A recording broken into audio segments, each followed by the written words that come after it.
I think Le'Veon Moss, without Reuben Owens, if he stays healthy all year, could be like a 1,400 yard back. I think he's that good.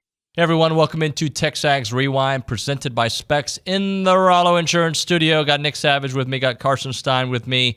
Carson, your favorite part of the show? Billy Liucci. He wasn't ready. Yeah, he's never ready. Delayed click. Bad look. What about Billy Liucci? And give me an actual specific. I liked the heated rant he was going on, talking about the message boards and talking about the Reuben Owen injury situation. Yeah, Billy was good today. He's always good. Nick, your favorite part? My favorite part, that's Carson, that's not me.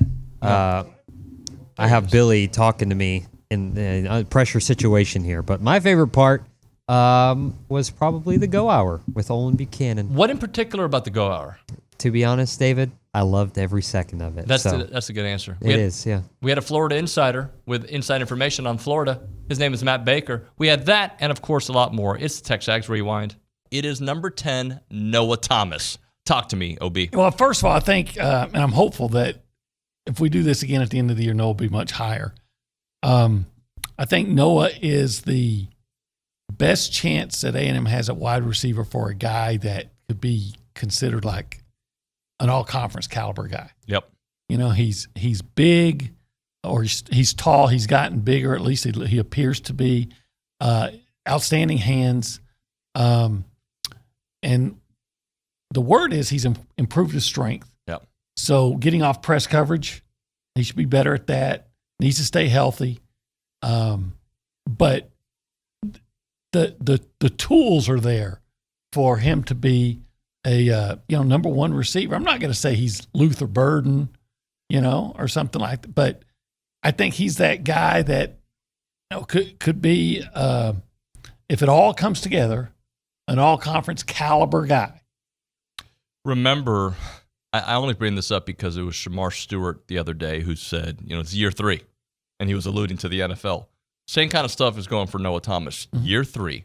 And I say all that because when you look at that 22 class, that we all had such high expectations for this year in particular, right? Mm-hmm. This is an opportunity. If he lives up to what we thought we were getting in 22, right? And Shamar and everybody else does, right? Then this can be that special type of season.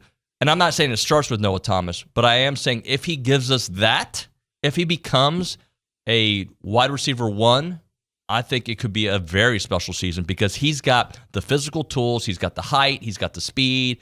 He's only got 5 touchdowns in his last season, but 3 in that first game. Let's see if we have multiples of that. Right, and that's the thing about him. Against like a lot of guys, stay healthy first.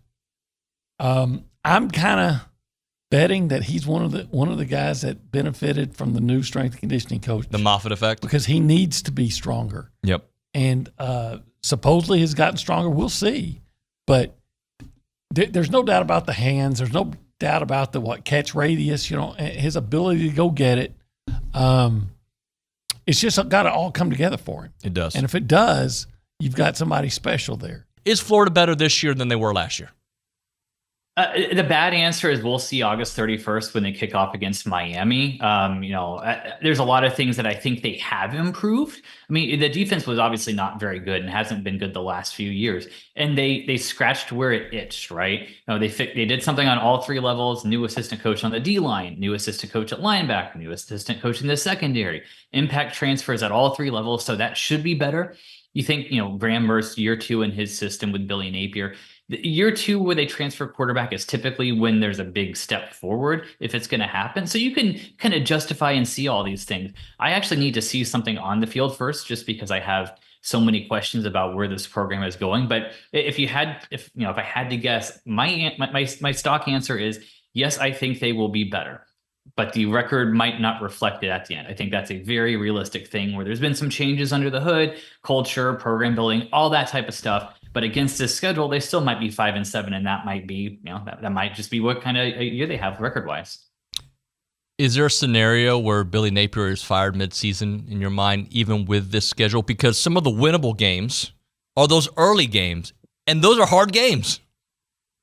Right. I mean, you start with Miami. I mean, that's an anxiety bowl, man. Right. Like both of those teams, the fan bases don't like each other. In-state not necessarily rivals, but kind of sorta. Both coaches in year 3, neither one's had much success. That is a huge, huge game because somebody's going to lose, and that fan base is going to melt down. EJ, he's got the build to sustain and be part of that stable. He's going to have to now. I think Le'Veon Moss, without Reuben Owens, if he stays healthy all year, could be like a 1,400 yard back. I think he's that good. Yep. I had scouts come through this week that were like, holy crap, like 8 is really good. But 4, Reuben, he's 4 last year. What was he this year? 2. Reuben is really good as well. And I thought there was a real like little exaggeration because Reuben's not like a Devon A-chain burner and Moss isn't a 240-pound. He's not Jaworski Lane in there, but it was like a thunder and lightning potential there to kind of those two and their contrasting styles.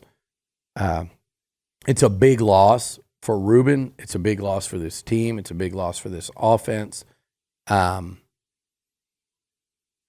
But it does open the door for a big season from Le'Veon Moss. It does open the door for an Amari Daniels or an E.J. Smith to step up. The receiver doesn't have to be a bad position. I said earlier, Noah Thomas is getting better and better. You can see it. I really like the 2 true freshmen. I mean, it's early. It's too early to expect a lot out of them, but I like those evaluations a lot. I mentioned Cyrus Allen. We've seen what Moose can do. We've seen what Jade can do. But I'm talking about SEC win you football game wide receiving course. You're being very naive if you haven't watched those over the last 12 years because, my God, we've seen a lot of them. I've seen them in Baton Rouge. I've seen them in Tuscaloosa. I've seen them in Oxford. We got a first-hand glimpse of them for 2 years up at Clemson. We know what they look like. Yep. I watched a group of them last year in Austin. Now, all those guys left, but I've seen the highlights of the Bolden kid from when he was at Oregon State, Golden at U of H. I watched Isaiah Bond score a long touchdown against A&M, win a game against Auburn last year in the corner of the end zone. You see it. You know what it looks like. And so these guys got to get there. So it's until they do, I say, well, that's a position. Same thing with the O-line, although I think I see them as significantly improved. I'll tell you a position that every time I'm at practice, I go. One thing that encourages the hell out of me when I'm watching this defense, if I talk like that about the secondary, and then I look at that kind of middle of that defense, and I mean the middle to edge, and I see Cassius Howell and Rylan Kennedy and Malik Silla, who the other day when I was watching him, I thought had a really good practice, filling out. And then you go to linebacker. And, guys, if you haven't been out there, like what Scooby Williams looks like, what Solomon DeShields looks like, and then you go to, we know what Torian York. Torian York's like the least impressive physically, although he's really filled out. He's just a shorter, more compact guy, which I think serves him well with his style of play. You know what York brings to the table, and then you look at like Damian Sanford. I mean, those are good-looking linebackers. Carson, I want you to tell the people what to do, but I want you to reverse the order. Go. Comment. No, share. reversed it. Reverse the order. That's what I did. Comment, share, comment, like. Subscribe. Subscribe. Thank you. And subscribe's in there somewhere. I don't know if that worked. We'll see you next time.